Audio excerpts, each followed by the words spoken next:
Welcome to the Film Poems Podcast. I am host Will Sanders and host Chelsea Christophers here as well, hostess, I should say. And welcome to our weekly romp through making sense of this hell world through the lens of films. Usually we're looking at very, very good films. Sometimes we look at odd films. Today we're looking at an odd film. Here's a fun fact. 38% of Americans would flee the country rather than standing and fight should a foreign enemy invade. Oh, shit. So today we're looking at Wizards. The 1977 Ralph Bakshi film. Animated film. Crazy fucking film. The other thing we do every week is It's a little wild. It's a little wild. I write a poem for each film we cover. We read it. Will gives a synopsis, and then Hence the name. we tear the whole thing apart after that. Yeah. Yeah. And you can join us after we finish for just a little bit of cash, a little bit of upfront investment. Lets you know what we really think. I recently had expletive obscenities to throw at a number of film industry executives. And if you want to hear me do that, $5 a month, and you can hear me really rant. Which we know that's what you want, you little conflict addict. You love the drama. Come hear it in the bonus minutes for $5 a month on You our little pussy. Patreon. You're not willing to fight for your country, but you'll watch us bitch and moan about the state of art. You little pussy. And with that, let's read this really weird fucking poem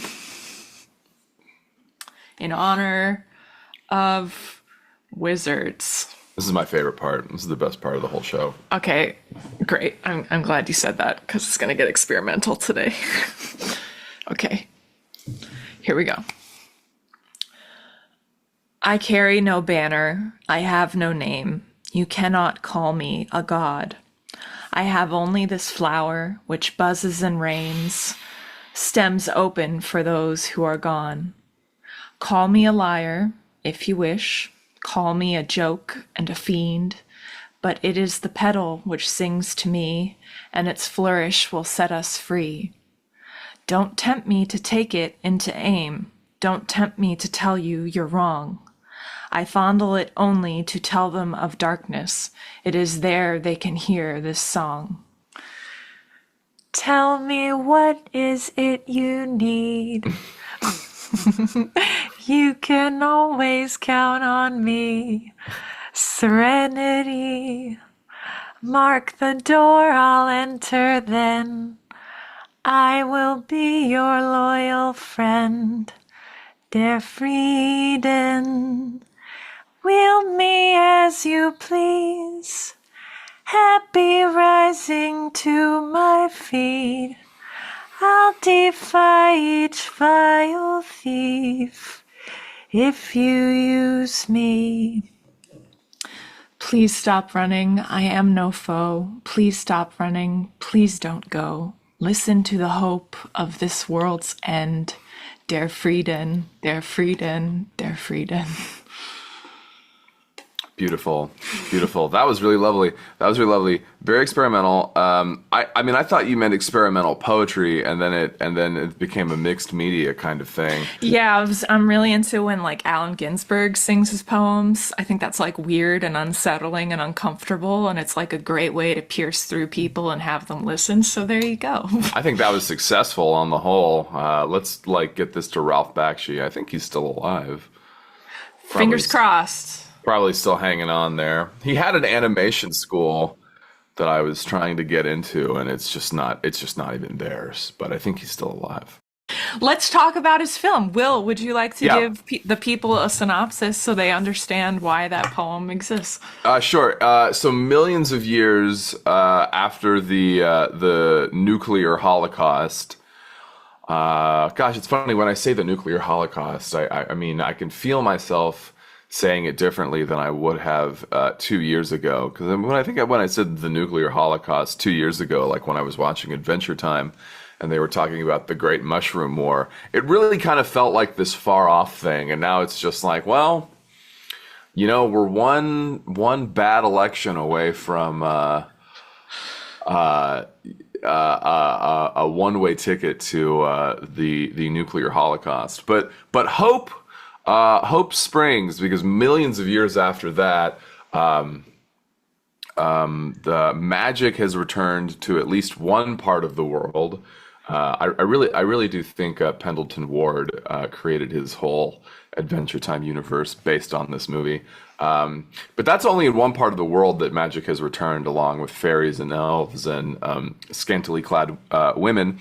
The other side of the world, in the land of Scorch, that's Scorch with a T, it has become a land of mutagens, radiation, and waste. So, on one part of the world you have Fallout, and on the other part of the world you have Adventure Time. That's basically the premise there. The bad areas and the good areas. The bad areas and the good areas. That's what they call them. A little bit of yin and yang going on there. Yeah. And the forces of evil are led by a wizard named Black Wolf, and the forces of good are led by a wizard named Avatar, and they are twins.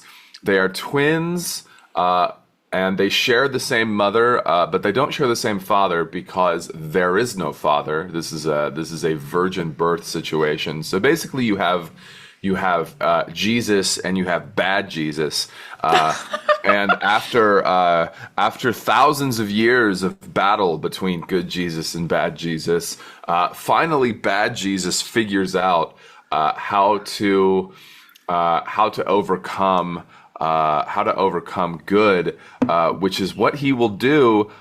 Is not only will he use the same tactics that Adolf Hitler used to coalesce the Germans into the Third Reich and then direct them at the world to cause mayhem and mischief. But Black Wolf uses footage from the Third Reich itself. So he discovers I suppose they're film canisters that have survived all of these eons, and he rigs them up to a projector, and he broadcasts all of the speeches and the parades and the footage from the battlefield of the Third Reich to his followers, to his evil minions, and this gives them the edge that they need to unleash their war machine upon the world. So the story of Wizards is the story of how Avatar and his merry band of adventurers deal with these circumstances and overcome Black Wolf and the forces of evil. Nice. Good. Yeah. The voice acting in this film is great because Yes, it's animated. It's animated. It's an animated film. I think we said that. Yeah, it's animated. There's voice acting. The voice acting's incredible. It's narrated by this woman whose name I do not know, and she speaks in this very like sleepy, relaxed, like not a narrator voice. It's almost like when your mother is telling you a bedtime story after a very long day and she's tired too, I am not a narrator. I am your mother. I am here to tell you a story of what could have been at what once was. Yeah. But we find out later that the narrator is actually the queen slash wife of Black Wolf, who we find out is against like this entire war. Just finds it needless and ridiculous. So it makes sense that she's like petitioning to the viewer through the voice acting. Also, all the other voice actors are great. The guy voicing the good quote unquote wizard, Avatar, has a old crotchety New York accent, which is great. And it is awesome as a choice. I smoke cigars, but I smoke them with my feet. Okay? My hands are too busy. I got too much to do. Okay? My hands are too busy making peace signs. I gotta use my toes. I'm making peace signs. Some days I'm making a pizza. Other days I'm making a peace sign. It's a busy day for a life of an immortal wizard, and I got two perfectly good feet. What am I gonna do? Not smoke a cigar? Yeah, basically. But I love that choice because that's a really subtle clue to the slightly, seemingly moral, ambiguous choice he's going to make later, which we'll get into in a second. Also, I think the depiction of this villain, Black Wolf, is really incredible because he has an incredible speech in the middle, towards the end actually, where he talks about why he's even doing any of this. And it's because he and his kind are the mutants, which are the humans that were growing up in the bad areas after the nuclear holocaust and lost their humanity so much that they transformed into mutants. And it's because of the radiation there. And so all he really wants is to get his people out of the bad areas and be able to live in the good areas. That's what he says he wants. That's all he says he wants. That and a human child instead of a mutant child so that they can do that. But then, he's also doing these horrible extreme methods. As we talked about during the week, he has no charisma. So he relies on the image of Hitler as like the charismatic figure. Yes, when they're born, the salient difference between Avatar and Black Wolf is that Avatar is magnetic, whereas Black Wolf is repellent. Yeah, they say that in the narration. That is the only difference at the end of the day between them. Yeah. So yeah, he has to rely on these propaganda films and all of these images and signifiers and symbols because he himself is not enough because of this repellent quality, which I think makes for a very good villain because these two things in combination, because it's not so simple as he's just evil. He's just doing bad shit all the time. Yeah. Evil is really more like you've drawn a conclusion about people that creates situations that are needlessly destructive. You've simplified your interpretation of the world and people to in such a way that that's what you're going to do now. Yes. It's like trying to do the right thing, but through the basest means possible, which we don't have to do. So I just kind of want to immediately get into what Avatar does later, and then we can talk about some other shit. So Avatar, the whole film, is touting like peace and love. He's like, anytime he sees something ugly, he turns it into bushes and pretty flowers and stuff. And there's a law in the good areas that technology and science are illegal. You can't have them there because they quickly push out magic and love and peace and belief and all of that. And he sees people starting to take up technology and take up arms in his own areas, and yells at them for that. But it's really more than that. It's not just about having cool technical error. So we're still waiting on that Jeff Bezos money to up our equipment game here, but in the meantime, until we get Jeff Bezos money, if you want to donate some money, join us on Patreon. Hey, okay. I really think you have a future in sales, Chelsea. It's just it's looking really promising. Thanks. Yeah. That's my goal. Yeah. I think you're well on your way. You're well on your yeah. way. I see great things. Thank you. Yeah. Anyway, so Avatar is pissed and peeved that people in his good areas are getting the guns. And we were talking about how it's really more than that. It's not about the guns themselves. It's about the fact that these people who tout love and peace are becoming their own war machine. And the whole point of this battle, this war, is to destroy the dream machine that Black Wolf has created, which is the propaganda machine, the film. Projector. The projector, thank you. Yeah. And to end the war machine that Black Wolf has created, because it's not needed. And you know what's really funny is a lot of this could have been solved in a peaceful way if Black Wolf had just chilled the fuck out and not needed an audience. Because if truly all Black Wolf needs is a land without radiation, we find out later in the film that Avatar has the power to cure things of radiation and remove radiation from places. So if he had just like come up to his bro and been like, look, dude, I don't want to fight. Can you just take care of this? Because it's not fair. Yeah. That's right. It probably would have been fine. But Black Wolf needs all this pomp and circumstance because he's lacking something in himself. So he won't do it that way. So sadly, it's not going to go down like that. So Avatar Nope. arrives on the scene and finally confronts his brother, and this amazing thing happens. So they battled thousands and thousands of years ago, and one of the things they say in the narration is that Avatar won the first time because he was motivated.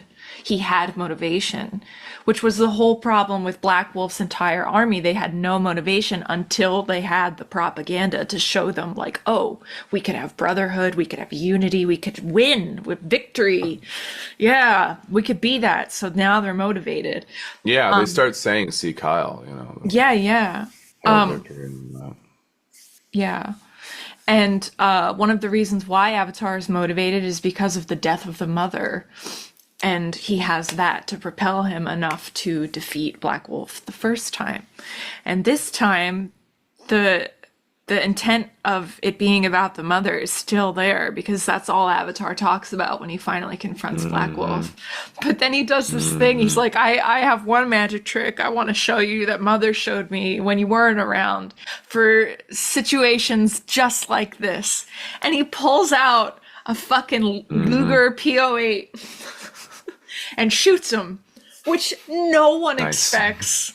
No one expects. Not us, not Black Wolf, no one. And that's Psych, why motherfucker. Yeah, and that's why he's able to kill Black Wolf dead. And the first time I saw that, I thought, oh, this is more morally ambiguous than I thought. That's great, because I was getting led to believe that the ending would be either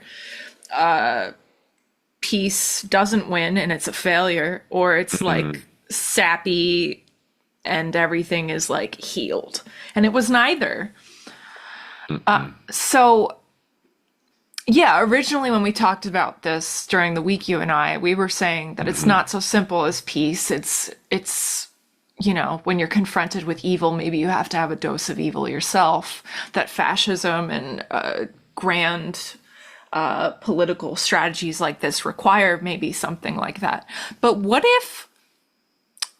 if having that gun and using it in that exact moment, not by becoming a war machine, but by just snuffing something out, is actually an act of like deep wisdom? It's not contrary to anything that Avatar already stands for. What do you think about that? What do you mean?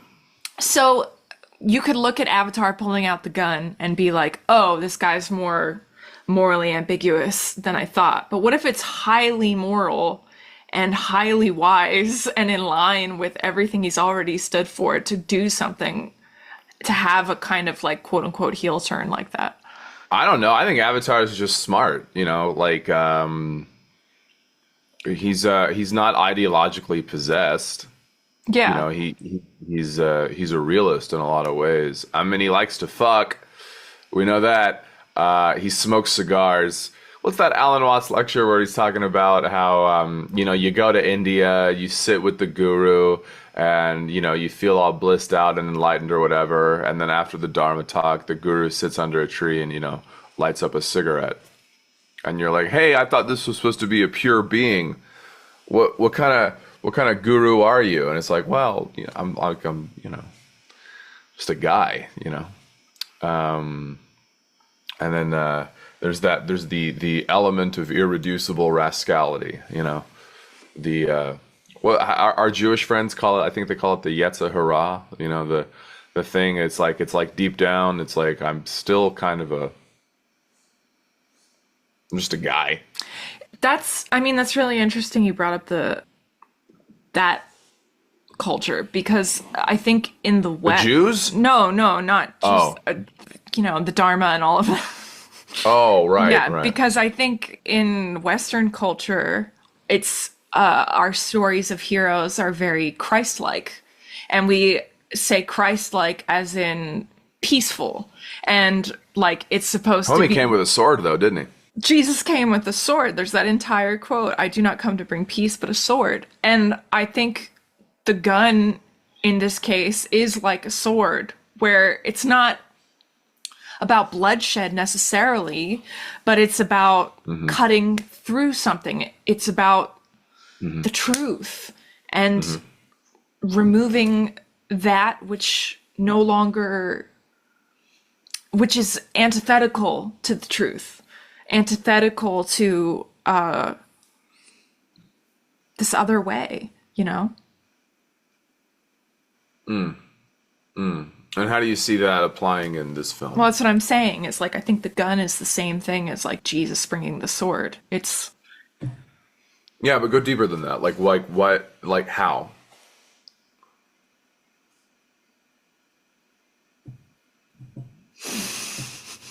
Dead air. Dead Sorry, air. that'll be dead cut. Air, dead air. Dead air. It'll be cut.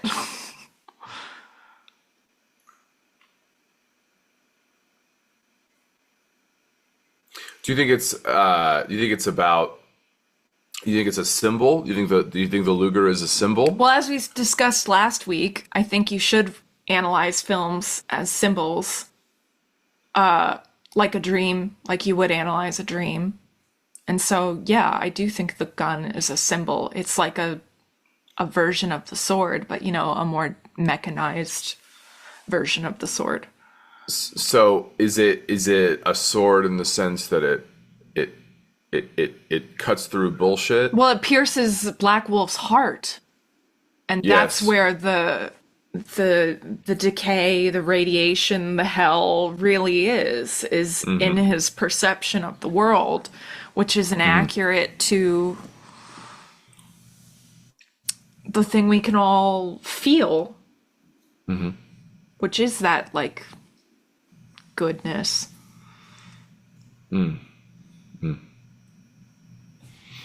So it's obviously a tool of destruction. Yes, but destruction not as in like the kind of destruction that Black Wolf is doing, where it's needless, but the kind of destruction that is just like the polar opposite. It's like Black Wolf was the polar opposite in terms of those magnetic poles, but it curdled and changed because of intent, which is like It's the intent. It's the key to magic is intent. It's the intent. And his Okay. intent became more and more selfish over time. Black wolves. Yeah, Black Wolves. Yeah. So I think he's cutting through that. When a sword appears, it's like saying no more. That's it. This is over. Separate these Okay. two. Right. know? Okay. So I think it's just a symbol of ending things. I don't know. Now I feel like I'm faffing and I'm embarrassed. You're feeling judged. You feel blood rush I'm to going to your have cheek. a lot that I need to cut out. I kind of want to start the episode over. No, it's good. We're doing great. I don't think we need to cut anything. I did everything out of order, and that's tripping me up. Oh, okay. That's okay. It's, you know, it's supposed to have an improvisational tone. We can keep it. We don't have to edit it out. Okay. We don't even have to edit this out. You know, If we want to keep it real, we don't have to edit this out. all the viewers are rooting for you. The ones that are still watching are rooting for you. Yeah, I think that, you know, you have that yin yang symbol, don't you? And in the white part there's a black dot, and in the black part there's a white dot. Right? You've got both going on. So I think there's words that Black Wolf has about how he wants to take care of his people. So he's got a little white dot, and then obviously Avatar in his white snake Swirl. component, white swirl. His white swirl. That's my favorite order at at the Froyo place. Give me a white swirl. I'd like a white swirl. That's my porn star name actually. Oh is White God. Swirl. Yeah, in his white swirl, there's a black dot, and there's the Luger. Yeah, you know, it seems like the first battle they had was very black and white and very clearly diametrically opposed. And here now, they both seem to have incorporated something. But I don't know. I really want to start. Well, it's interesting. It's interesting that good and evil are still being fought over after millions of years, isn't it? I mean, it's almost like Bakshi is saying that that these forces are transcendental, isn't he? He's saying that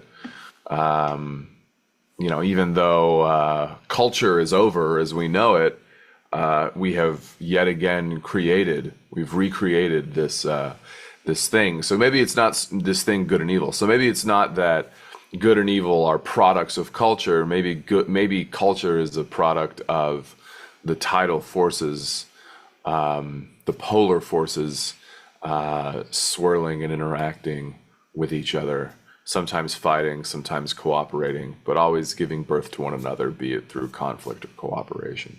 A bit like the Manichaeans, I guess, or the Zoroastrians. There's that good and evil always fighting with each other. And that's kind of an odd thing in today's world, where obviously there's forces of evil that are operating in the world, turning us all into narcissistic, insane psychopaths. But then there's also, there's also good out there, I think. I don't know. Are we on the good team?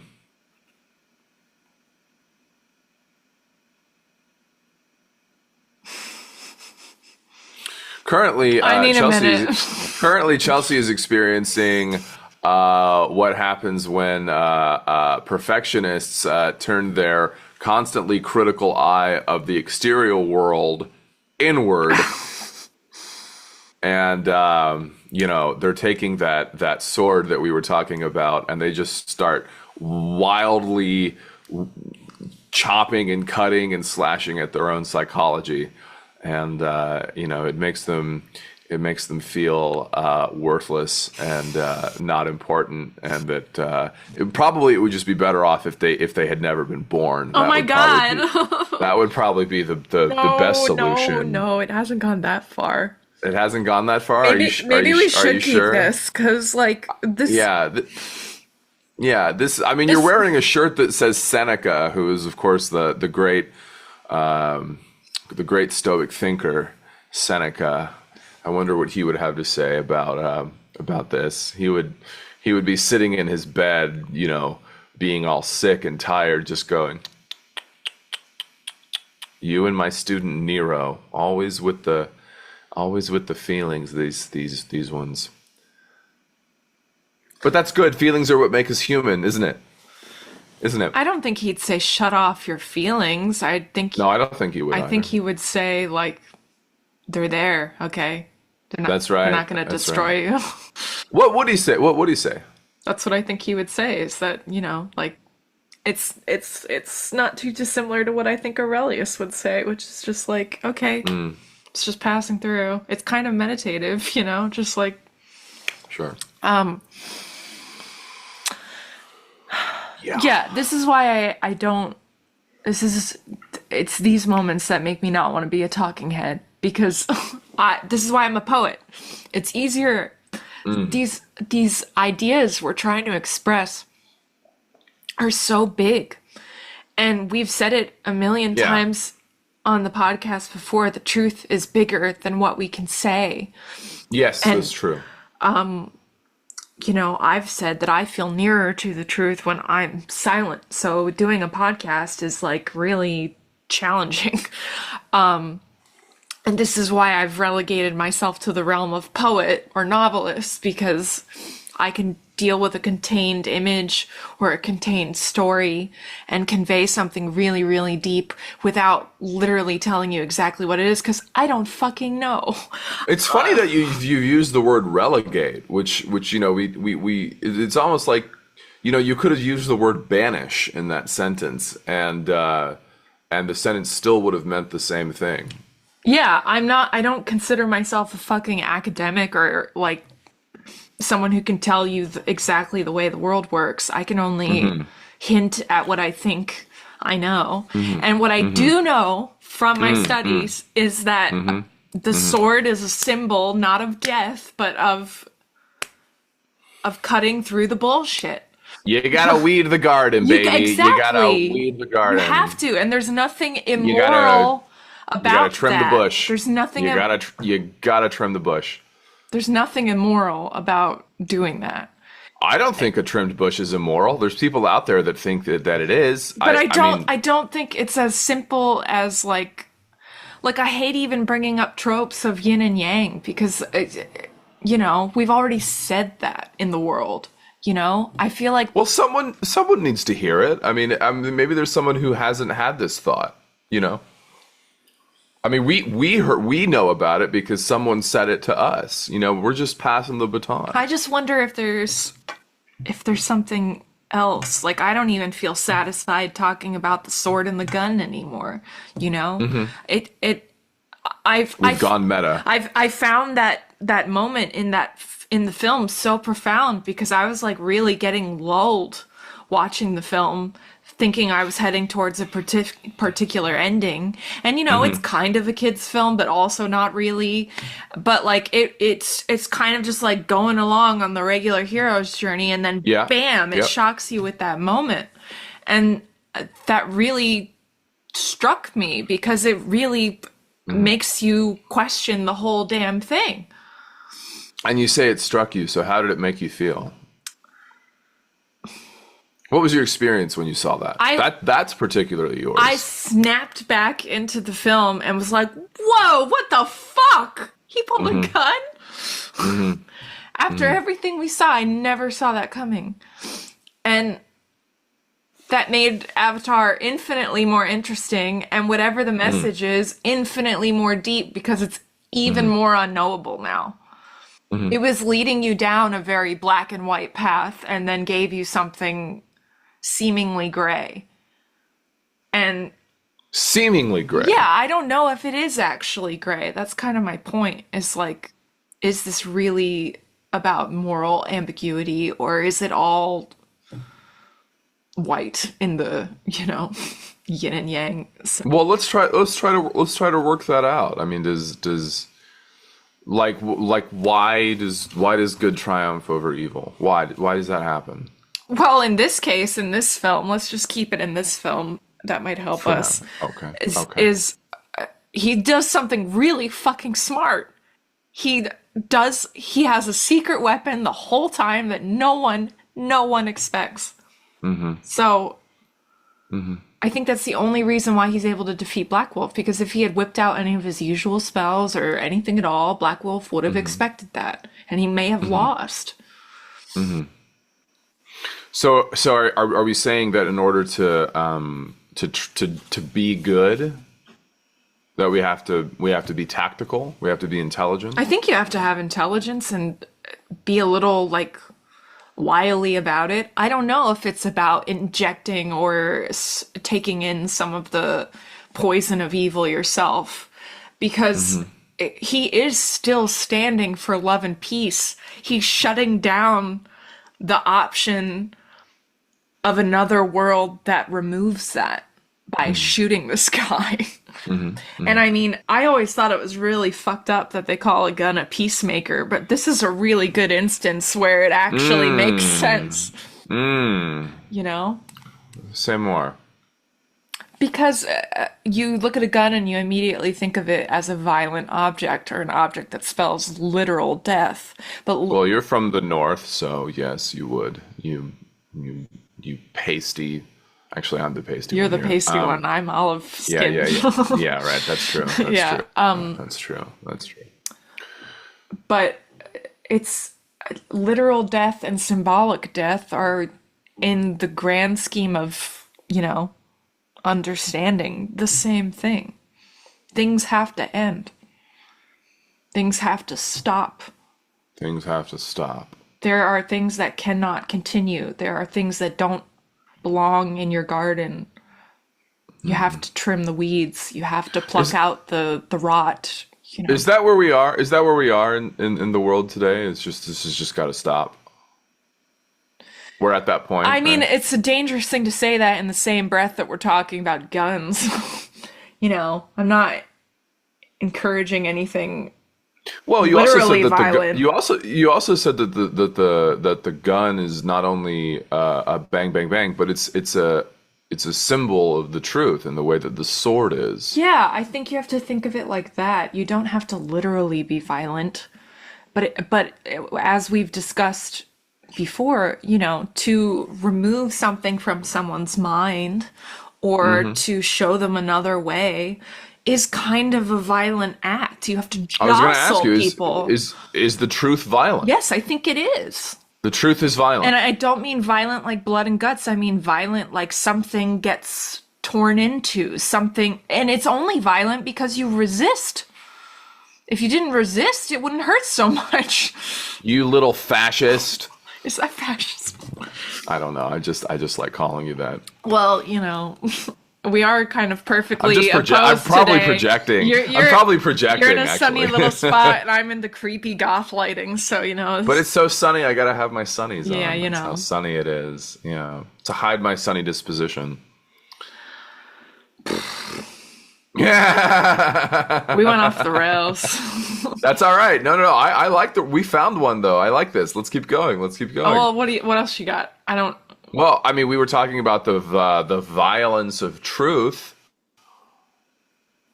The violence of truth. We don't. I mean, what we're inundated with is what's his name? Marshall Rosenberg, the nonviolent communication fella. I don't think he would agree that the truth is inherently violent, but here we are saying it is. So why is that? Why is the truth inherently violent?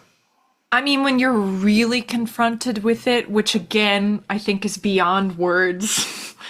Not when you just find something out, but when you... Right, it's not a series of facts. Yeah, no. It's like a profound reorganization of your life.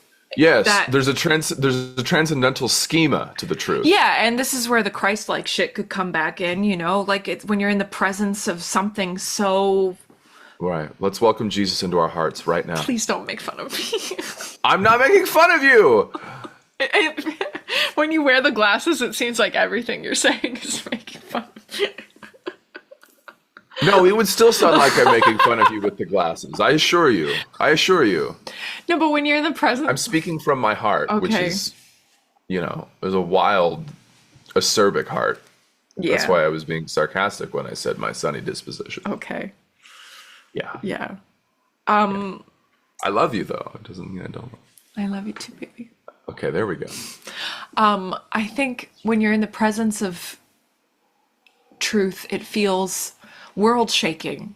It's almighty. It has a force so much greater than anything you conceived about your life before. Everything must change in the face of a truth revealing event. That's right. That's if right. you're not encountering that level of like jostling, then I don't think you're really in the presence of it. And I think that shaking honestly destroys everything you had before if you really welcome it. And even if you don't welcome it, if you resist it, people say like either go with the flow or get dragged, like you're going to get dragged into it. And that is surely violent. But that implies that you don't actually have a choice. I don't think you do. I think the call to become yourself is so great that you're going to receive it either in life or in death, and it will be literal death or symbolic death. If you're not willing to like take the truth while you're alive, well, you'll certainly feel it in death. It just occurred to me. What? In the film, obviously death is represented by Black Wolf. Yeah. Yeah. So, my question is, why didn't Avatar kill him when he had the chance? I mean, that could be for many. Like in the earlier battle. Well, I think when you're someone who stands for love and peace, you want to do everything you can to ensure the peaceful option. You want to exhaust all the possibilities. Yeah, first. and you want to give someone, you also understand that in order for someone to experience the truth and then transform, they often need time. And that doesn't have to be a long time. It could be a moment if they're really willing. But for some people, it takes a while or not at all because they're just not ever willing. And so you need to like give someone the space. Like you can't force someone to change. They have to discover it on their own and want it themselves. And I don't think Black Wolf ever wants it. I think he just doubles down again and again and again. He does. And Avatar. His generals are literally demons from hell. Yeah, he's gone as far as he can possibly go in this direction. And the only options for him are he wins and has total domination or he dies. Because he's still not willing to change. But Avatar is. Yes, Avatar is, which is why he's willing to incorporate the gun and be like a stand-in for God and say like, okay. Well, his name is Avatar. Yeah, he's literally an avatar for the truth. And so he's, just like as life will do with people who are that resistance, he takes them out.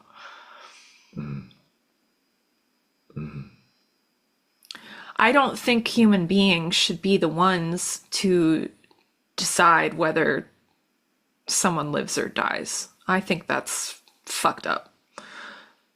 I would never advocate for literal physical violence, but I do think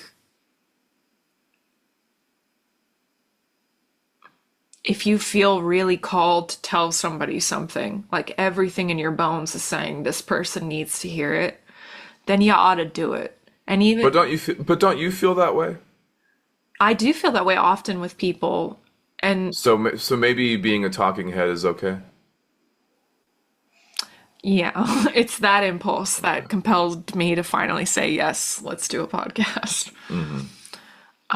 Because I think that's more important than whatever humiliation I could feel about being wrong or misspeaking or anything like that. Yeah. And you don't want to carry that with you for the rest of your life. No, so it's also a practice of letting that go.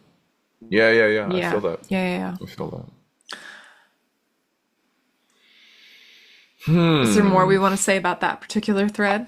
I mean, we just, ladies and gentlemen, we've just witnessed the further blooming of a beautiful soul before our eyes, and already Perfect Rose has opened up just a little more.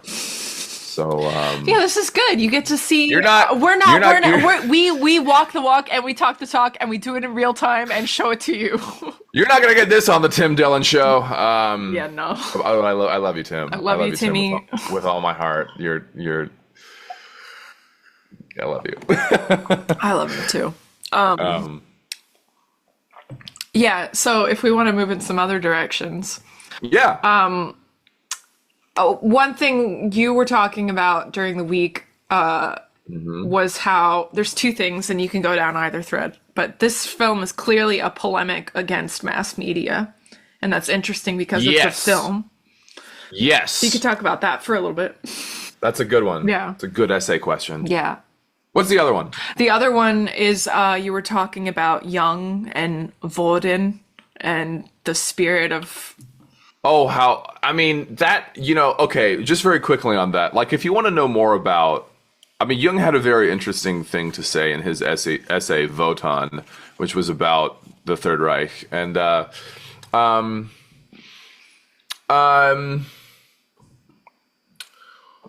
Jung wanted people to be individuals. I think you can glean that from his writing. I forget which book where he really talks about it, but he that's the topic of the whole book, and he views waiting for a messiah to be a sign of pathology, and there's a book, I forget the name of the author, but it's called The True Believer. And it's one of those horrible pseudo occult books that marketers read, along with Edward Bernays and all of that. So The True Believer is about mass movements, and this will be a good tie into mass media. But The True Believer is about mass movements, and one of the salient things about mass movements, first of all, they're all the same, whether it's religion or the Third Reich or civil rights. And then when I say the same, obviously I'm not making I'm not making a moral equivalency between Hitler and MLK. That's not my point. But although they do share the same personality type, which is freaky.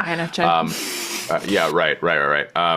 But the thing about mass movements is that the schema of mass movements is the same, and then the content can be moral or immoral. But one of the salient features of the schema of mass movements is that you have to have a populace who feels like they lack agency, that they're victims, and that the locus of change, which is the agency locus, is outside of them. So we need a messiah, we need a savior to come and set everything right. So this has deep connections with the hero's journey, because obviously this is the other side of the hero's journey, which is like, I'm an NPC and he's the hero, or she's the hero, and they're going to set everything to right, and then the crops will grow again.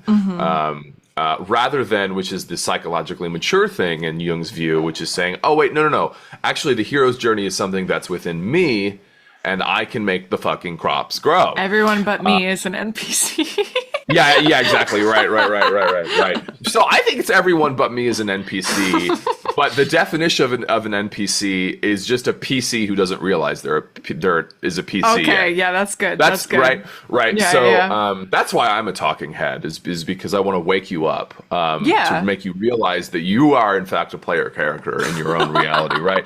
It's not that you control reality, you create it, man.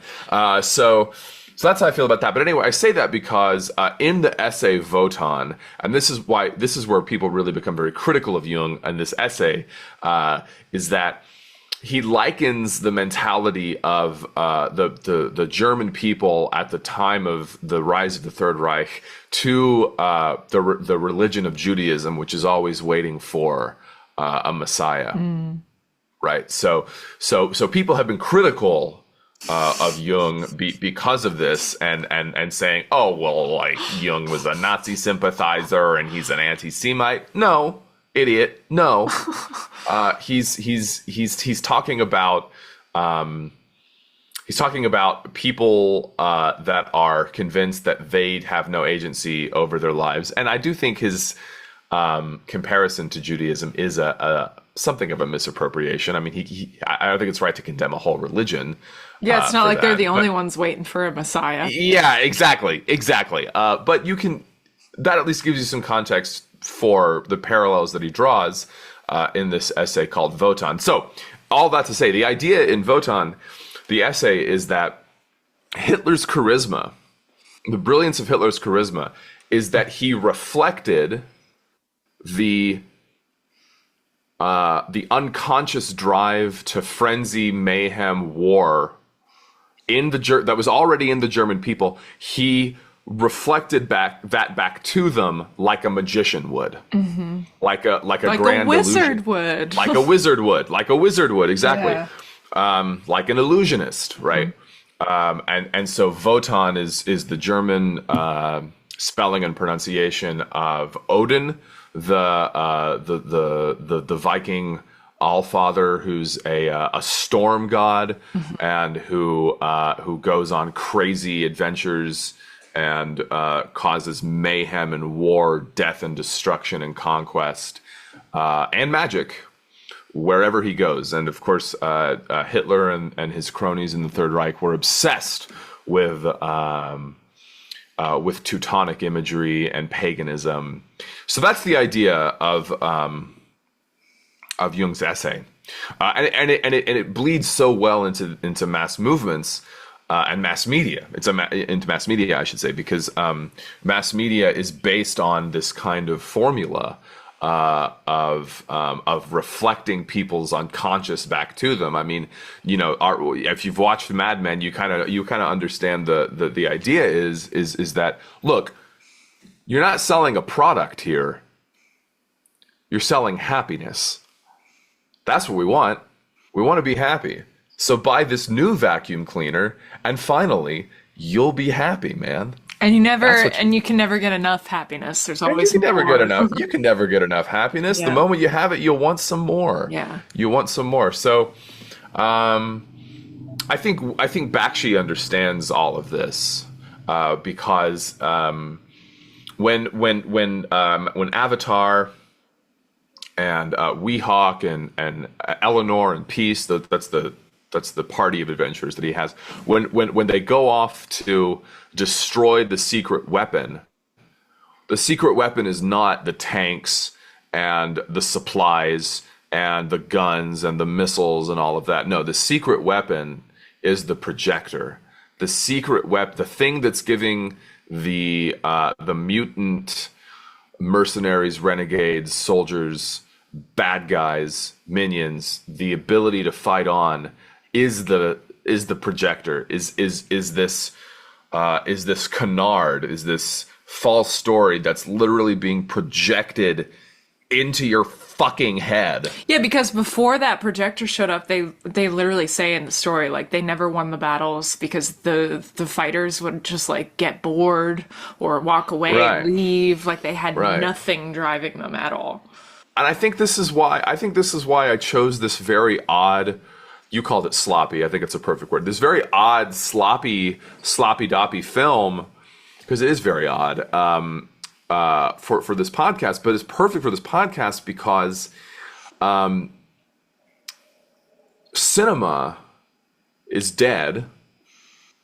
What we have now is content in a cinematic form, and it's being used as a mass media tool to program us. I mean, the purpose of film is to invigorate, or cinema, I should say. The purpose of cinema is to invigorate you and give you a fresh perspective, not to beam your subconscious back to you, further entrenching you in your own biases and your own misgivings and your own closed off point of view. No. The purpose of cinema is to give you a perspective, is to make you realize that you have a point of view, and you could have a different one, and someone else has one that's different than yours is, right? And there's very little being made today that that really does that. So I feel like a lot of these studios have really abdicated. Well, I mean, across society, we've all abdicated our roles because we're not able to mature as people or mature into people. We're all just kind of kids. And I mean that in the sense that we're both children and bleeding sheep.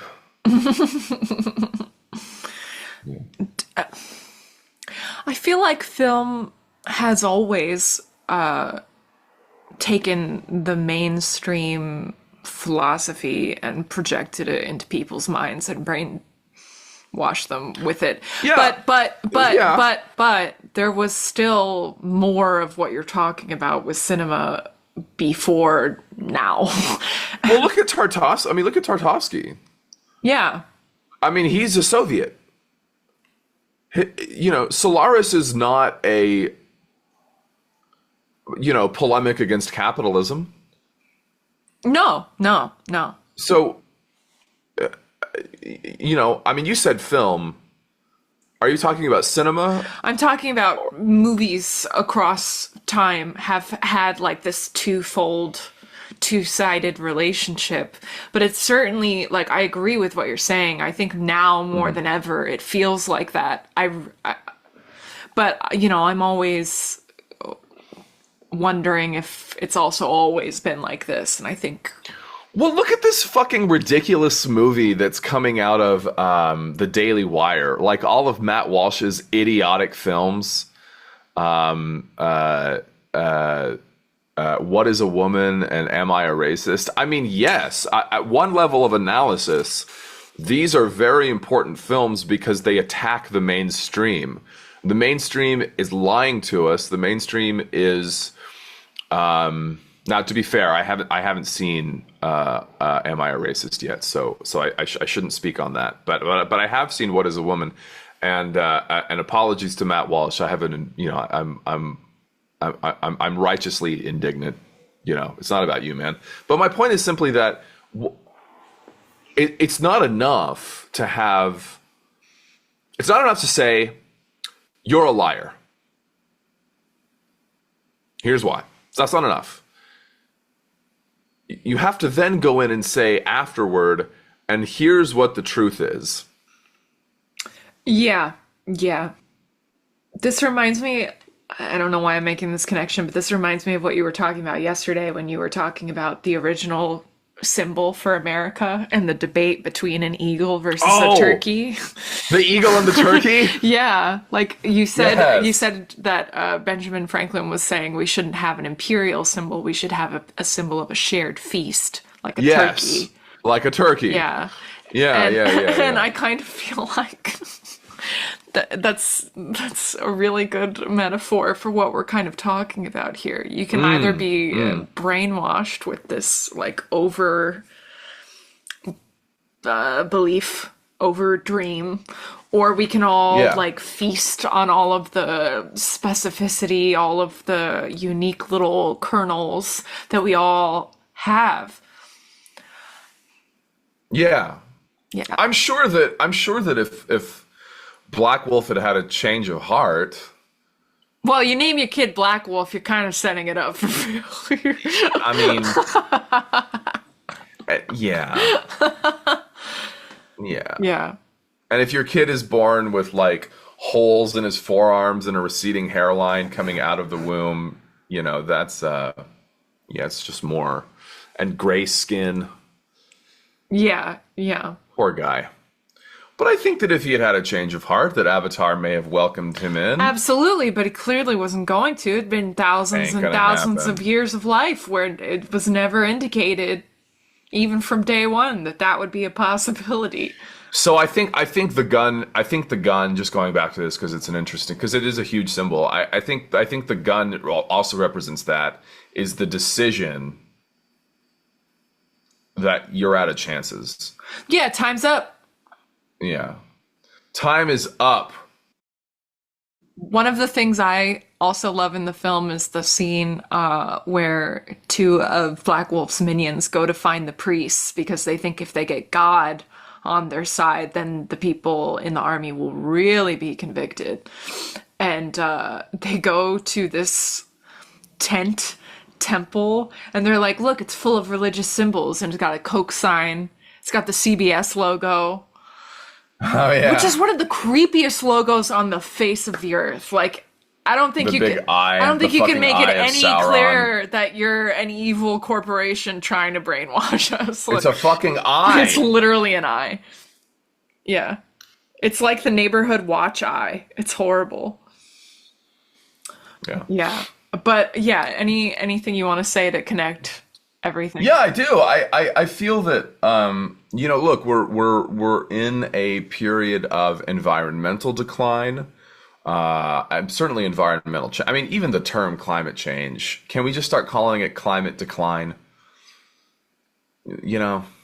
Damage. Can we stop calling it climate change and start actually just calling it damage? I like climate. What is it? Global weirding. Global weirding. Yes, we are in a period of. Where did you hear that? Oh, I don't know. I heard someone say it a long time ago, and that's I the one love I'm it. stuck with. Global weirding. Yes, we're in a period of global weirding. It's a time of environmental degradation.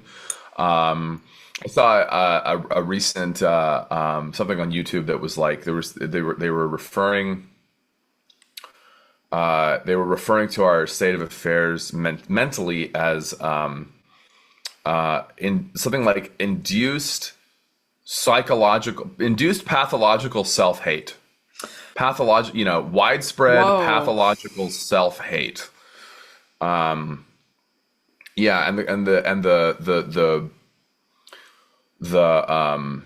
the video was about, are we on the cusp of a new renaissance? And ultimately it decided that no, we're not. But the thing about the Renaissance is the Renaissance was all about self-love, It was all about the love of the human being. Yeah, it was about taking all, especially in art, it was about taking all of the ways we like depict God in art, in literal physical art, and turning that towards everyday people. That's what the Mona Lisa is all about. Yes, Giving like a beatific quality to the everyman. And now we're in a position where we hate the everyman. Yeah. Yeah, we hate them. We hate them. We hate the everyday man, and we resent the billionaires for not saving us. And so it's a very psychologically troubled time. So I think that is really indicative of what this film is saying, is that we are in troubled fucking times right now. And who knows what we're going to have to do. I mean, I think if we're going to try to address it from a psychological point of view, if we're going to say that it's a psychopathology, right, then we have to just address it by person by person by person by person by person by person, and not try to leverage society and social positioning to cajole people and to force people in a kind of authoritarian way into doing what we think would be the proper thing to do. Yeah. Which is what people at the Disney Corporation do, right? They leverage their social position and their platform to manipulate us and to cajole us, rather than presenting, rather than taking a risk, right, and presenting a vision and an argument, and actually just asking people, hey, does this mean anything to you? Yeah, that's really important, because it's not about forcing people to go another way. It's about showing them another way and saying, hey, do you like this? You want to go down this path? It's available to you. You don't have to live that way, but it's not about sorry, go ahead. It's okay. It's not about making them do anything. We're not trying to make anyone do anything. We're just saying, here's another possibility. Yeah. Want to go on the ride? That's it. Do you want to go on the ride? And I think it's a very humble position to be in, because, like you as a poet, and I as an actor and a filmmaker, and an intellectual. We have to be, I guess, if you want to call me that, you're far better at that than I am. Stop. Just stop. Just go ahead and stop that right now. let's not give me a compliment so we can put you down. Oh, You know, let's all right, thanks. let's not do that. Right. You know, I know I'm the shit, which is why I am with you, because you're the shit too. So, like, let's not Yeah, I worry know about I'm the it. shit. Just All right, there we go. Forgot. That's what I wanted. Yeah, you just forgot. That's fine. Well, but anyway, we have to humble ourselves to the public Yeah, because we have to be okay with them saying, no, this is shit. absolutely. Yeah. It's Yeah. I'm not gonna fight anybody. You're not gonna see me coming out with fucking guns and being like, no, this is the fucking way. This is it, Well, man. I think this is, we're in a fight, not between you and me, but the thing, the podcast itself is a kind of fight. No, but like if So what do you mean by I'm not going to fight anybody? What do you mean by that? well, you just said people don't. God damn it. No. Come on. No, I'm not criticizing you. I want to know what you mean, because it's interesting. It's interesting.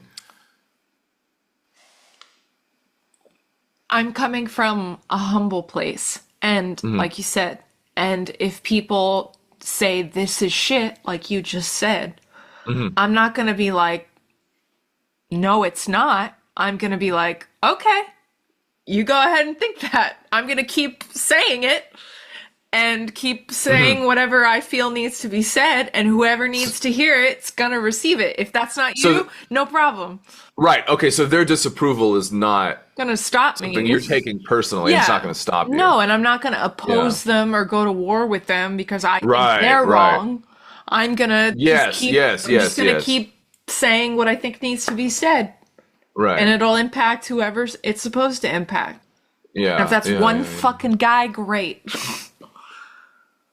Well, the forces that are out there might consider you a threat, just for having that position. Let them come. Let them bring. Like a Roosevelt, right? And I welcome it. Let's leave it there. We welcome it. Yeah. Let us know what you think. Fucking leave a comment, subscribe, like, let us know. And we will keep growing. Patreon.com/film poems. Find us on Spotify. Find us on YouTube. We're out there. Send it to your friends. And your loved ones. And your enemies. Find some friends. Get better friends. Yeah. I assure you need better friends. You definitely do. Maybe you might need fewer friends, actually. You need fewer friends and you need better friends. And the best way for you to judge whether or not the people in your life belong in your life is to send them an episode of Film Poems, see what they think. And if they don't like it, then you can just dispense with those people because they're rubes. They're rubes. Your friends are rubes, probably. All right. Next week begins our October... Spooky October. Spooktacular Spookfest, as my families call it. In 3D. We're not going to be watching any overtly scary movies. We're going to be watching movies that get fucking under your skin, which I think is way scarier. Yeah, exactly. And the first one we're going to start with is Don't Look Now. Check it out.